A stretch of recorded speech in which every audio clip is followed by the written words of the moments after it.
Hari ini adalah pengukuhan tim gugus tugas bisnis dan hak asasi manusia. Tugas pokoknya itu adalah bagaimana bisnis yang ada di Provinsi Sumatera Selatan ini tentu beralaskan hak asasi manusia. Tadi seperti dicontohkan oleh Pak Gubernur, apakah sesuai dengan UMR gaji ini? Apakah anak-anak itu masih dipekerjakan? Kira-kira intinya itu. Sehingga bisnis yang ada di Provinsi Sumatera Selatan ini bisnis yang berbasis saham.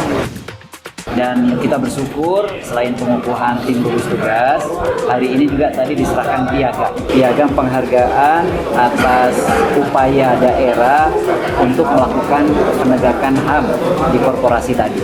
Kenapa diberikan penghargaan? Karena yang dilakukan oleh provinsi itu melakukan pembinaan di kabupaten kota. Artinya kalau semakin banyak yang mendapatkan penghargaan berarti pembinaannya berhasil. Itu kami mengucapkan terima kasih kepada Kementerian Hukum melalui Pak Kanwil yang terus melakukan koordinasi yang sangat baik, sinergi yang sangat baik, termasuk juga dalam penegakan HAM di korporasi.